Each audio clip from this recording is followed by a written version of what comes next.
My sister and I have always had a distant relationship, primarily due to the significant age gap between us.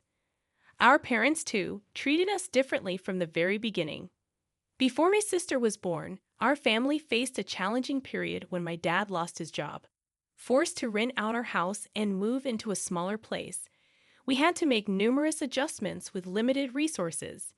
Despite my dad's efforts to find employment, it became increasingly difficult. Both my parents started submitting job applications, and eventually, my mom received a call from an old contact offering a position in a new venture. The pay wasn't substantial, but it was an improvement from our previous situation. 6 months later, my dad was finally hired, and while we were doing better, we still had debts to settle. 3 months after losing his job, we had moved and rented out our house. Realizing that it would take time for things to return to normal, we continued renting. A year later, my mom was pregnant, prompting us to move into a slightly larger apartment. Despite the improved circumstances, my parents remained cautious with money. Throughout this time, my communication with my parents dwindled to brief greetings and goodbyes. Their preoccupation with financial worries dominated our conversations. When we first shifted, I used to eagerly await their return, but both were exhausted and barely acknowledged me. Despite my efforts to be independent and help out, they seemed oblivious. After our second move, all attention shifted to my pregnant mom. I tried to express my feelings, but she was easily irritated and dismissed my attempts at conversation. My dad, working long hours, would arrive home later than my mom, often ignoring me. I felt like a stranger in my own home, crying myself to sleep while they remained indifferent. 3 months after my dad lost his job, I was transferred to a public school, never returning to my previous one. The loneliness at home and the lack of friends at the new school intensified my desire to reconnect with my old life. As my mom's pregnancy progressed, they seemed to forget my existence entirely. I felt sad and hurt, unable to address the situation. In the final trimester of my mom's pregnancy, with the impending birth just days away, I found myself alone at home while she was at the hospital. Despite my solitude, I refrained from complaining, only wishing for her well-being and the chance to meet the new addition to our family. Upon their return, the baby took center stage, leaving me feeling ignored and isolated. When I'd asked to see the baby, my mom became agitated, instructing me to leave, and my dad remained silent. I never had the chance to spend quality time with my sister or hold her. My mom was extremely protective, and although my dad attempted a few times to let me be near her, my mom always intervened. It felt as though she harbored a deep resentment towards me, and I couldn't fathom why. A few months after my mom's recovery, my parents decided to move back into the house we owned. I held onto a glimmer of hope that returning home would bring about a return to normalcy. However, as time passed, their attitude towards me worsened. One day, I had a breakdown in front of them, waking up my sister in the process. This led to anger from all of them, and I found myself locked in my room, crying myself to sleep. I soon realized that even though we now own a house, it wasn't spacious. With only 2 bedrooms, they placed me in the attic to make room for my sister. Cleaning the attic was my responsibility, and it was a horrible, cold, and dark place. Without any wiring, there was no possibility of light. I often went up there when my parents had gone to bed, only to sneak back down and sleep on the couch. They caught me a few times but didn't seem to care, as long as I stayed out of their way. As I grew older, I got a job that they were unaware of. When I received my first paycheck, I initially wanted to buy them something in the hopes of gaining their approval.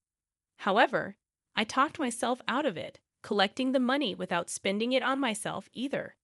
Eventually, it was time for university, and although I had little money, it wasn't enough to cover the fees, food, and living costs. When I brought up the idea of university, they outright declined, claiming they didn't have much. Their focus remained on my sister, and I didn't hold it against her. We never talked much growing up, and any attempt to bond would result in unnecessary drama. It seemed better for both of us to keep our distance. Despite the challenges, my only chance of going to university was securing a full scholarship.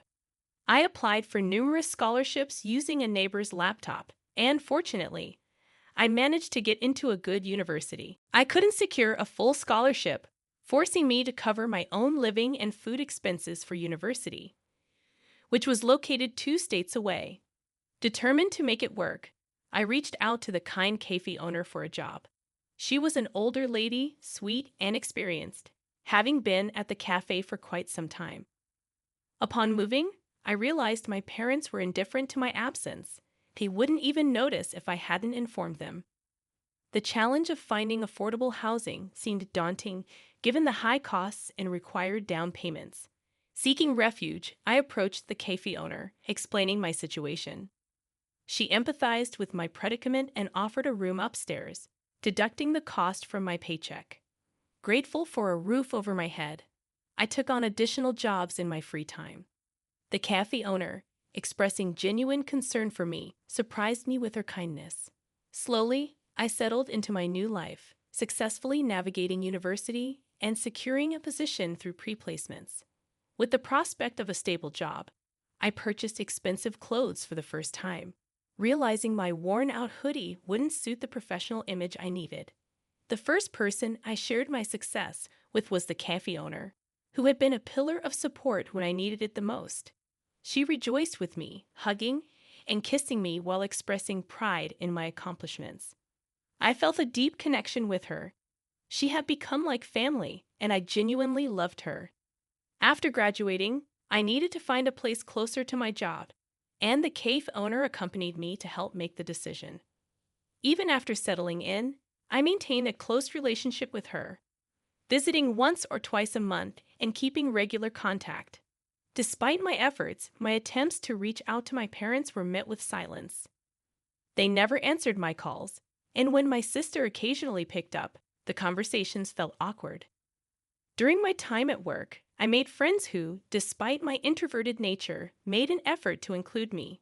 They invited me to outings, and though I usually declined, their persistence occasionally convinced me to join in. As my life continued to unfold, about a year later, the company generously distributed free tickets for a mini vacation. Though I had never used my vacation days before, I decided to seize the opportunity and bring along the only family I knew, the kind cafe owner I affectionately called Auntie. She wasn't old enough to be a grandma, and I insisted on her being my travel companion. My friends at the company were intrigued and excited to meet Auntie. Interestingly, she turned out to be an extrovert and quickly became friends with my colleagues. During the trip, a guy approached me and Auntie, in her exuberance, encouraged me to spend time with him. To my surprise, that encounter led to a deeper connection, and he eventually became my husband. He lived conveniently close to where I worked. Upon returning from the vacation, my now husband called me and asked me out. We dated for 2 months, were in a relationship for 3 years, and have now been happily married for 4 years. Despite the joyous occasion, my past with my family loomed in the background. When I invited my parents and sister to my wedding, they were no-shows. My then-fiancé was aware of the situation and was understandably upset, even contemplating not inviting them.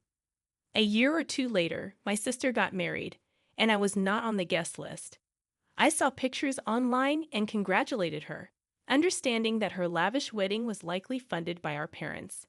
It didn't bother me. I had moved on and found happiness in my life. During this time, I was pregnant with our first child, and my husband, along with his supportive parents, became my new family. Auntie also visited frequently, and sometimes our home hosted a gathering of all our loved ones during my pregnancy. One day, my aunt received a letter in my name, and I was surprised to find out it was from my parents. I thought they might have heard about my pregnancy and wanted to reach out. I had informed them of my university address years ago, and my contact information had changed since then. At 5 months pregnant, I spoke to my husband about it, and he was understandably hesitant, given the sudden reappearance of my estranged parents after years of silence. My husband, concerned about potential inappropriate content in the letter, asked if he could read it first. He was always careful around me, especially since I was pregnant. When my aunt brought the letter 2 to 3 days later, my husband's expression turned to disgust as he read its contents. He chose not to share the details with me, advising against reading it and simply comforting me with hugs and empathy. Eventually, I decided to face the reality and asked my aunt to read the letter aloud. To my dismay, my parents had lost their house, which was apparently mortgaged for my sister's extravagant wedding with her now divorced husband. My parents had invested their money in it too. Now they were asking me to pay back the money they claimed I owed them for the years they took care of me. My sister's ex-husband refused to pay the mortgage, and she couldn't afford it either. Sitting there with a blank face, my husband's comforting arms around me, I felt pure disappointment. That night, I went to sleep crying, feeling guilty for letting my baby be affected by my selfish parents. However, I decided not to let them disrupt my happiness. I sought legal advice, and my lawyer sent them a warning about potential harassment charges if they continued to contact me. Another letter addressed child neglect, emphasizing that I owed them nothing, from the clothes I wore to the food I ate to the house I owned. I made it clear that my success, marriage, and the life I had built were a result of my and my husband's hard work and efforts. Before all this unfolded, I worked diligently to put myself through school and college. I secured a job and earned promotions through my hard work and dedication. Throughout these milestones, my parents were absent. They neither supported nor contributed financially. The meager scraps I turned into sandwiches and the leftovers I barely ate from their table did not constitute genuine care or support. In response to their claim that I owed them for the years they supposedly took care of me, I asserted that they had contacted the wrong child. The true architect of their financial predicament was their dear daughter, who had mortgaged the house they had put in her name. I made it clear that they had dug their own hole and should climb out of it by themselves. An update, 2 months later, brings me close to my delivery date. As far as I know, my parents have not attempted to contact me again. My sister, it seems, gave the house to the bank, and I'm unsure if they owe any more debts. They appear to be back to where they started, and with this update, I consider this chapter